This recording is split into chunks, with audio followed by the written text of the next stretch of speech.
বাইডেনের বিশেষ প্রতিনিধি দল বাংলাদেশে ৪ দিনের সফরে আসছে। আর এই নিয়ে শুরু হয়েছে নানা গুঞ্জন, কানাঘুষা, দুশ্চিন্তায় ভরপুর করছে বিভিন্ন গণমাধ্যম এবং বিশিষ্ট জনদের মধ্যে।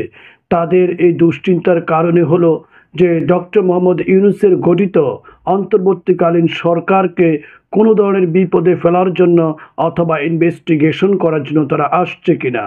এমনিতেই নাকি গণমাধ্যম এবং ফেসবুকে বরাতে ছড়িয়ে পড়েছে যে শেখ হাসিনা এখন পর্যন্ত বাংলাদেশের প্রধানমন্ত্রী বাইডেনের পক্ষ থেকে এই ধরনের একটা স্বীকৃতিমূলক কথা ছড়িয়ে ছিটিয়ে সারা দেশব্যাপী এটা বিস্তৃত লাভ করেছে।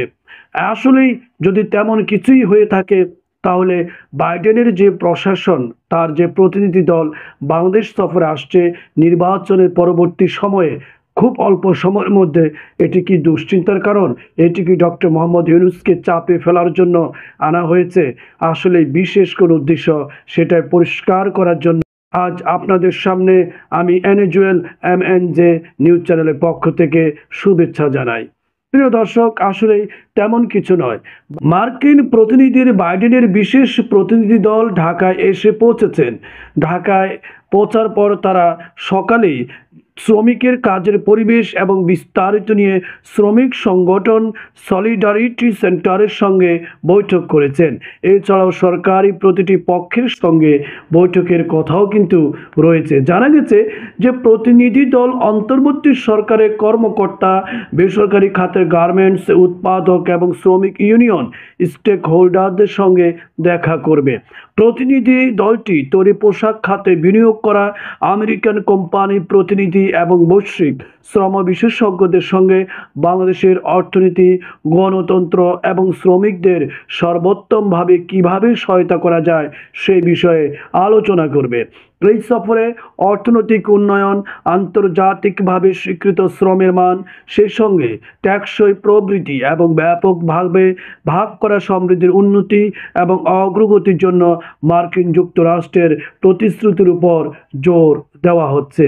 তাহলে মার্কিন প্রতিনিধি দল নির্বাচনের পরবর্তীতে বাংলাদেশ সফরে আসছে, আর এই নিয়ে ডক্টর মোহাম্মদ ইউনূসকে চাপে রাখার জন্য এবং বেগম শেখ হাসিনাকে যে প্রধানমন্ত্রিত্ব হিসেবে স্বীকৃতি দেওয়ার জন্য, এর বিষয়ে তদারকি করার জন্য যে বাংলাদেশে আসছে, বিষয়টি আসলে তা নয়। তারা সম্পূর্ণরূপে তাদের বাণিজ্যিক উদ্দেশ্যেই বাংলাদেশ সফরে আসছেন। সো তারা বাংলাদেশ সফরে আসার পর অবশ্যই এখানকার প্রশাসনের সাথে, বিভিন্ন শ্রমিক সংগঠনের সাথে, বিভিন্ন সংগঠনের সাথে, রাজনৈতিক দলের সাথে যখন আলাপ করবে, কথা বলবে, বাস্তব পর্যায়ে তারা সেটাই বিবেচনা করতে পারবে যে আসলেই প্রধানমন্ত্রী শেখ হাসিনা এখন পর্যন্ত বাংলাদেশের বর্তমান প্রধানমন্ত্রী কিনা, তার বৈধতা রয়েছে কিনা। আরও স্পষ্ট হবে যে তার দল কিভাবে অন্তর্বর্তীকালীন সরকারকে বিপদে ফেলার জন্য বাংলাদেশের জনগণের জনমতকে উপেক্ষা করে এই রাষ্ট্র ব্যবস্থাকে কিভাবে বিতর্কিত করা যায় সেই বিষয়ে তিনি যে গোপন পায়তারা ভারত থেকে করছেন, এই বিষয়ে এই প্রতিনিধি দল স্পষ্ট একটা ধারণা পাবে। অবশ্যই তারা আমেরিকায় ফিরে গিয়ে বাইডেন এবং বাইডেনের প্রশাসনকে জানাতে সক্ষম হবে যে আসলেই শেখ হাসিনা কর্তৃক ভারত যে চাপ সৃষ্টি করেছে, প্রপাগন্ডা ছড়াচ্ছে, এগুলি আসলে মিথ্যা। বাংলাদেশের জনগণ, বাংলাদেশের অন্তর্বর্তীকালীন সরকার, তাদের মধ্যে অত্যন্ত সুসম্পর্ক এবং যোগসাজশ রয়েছে।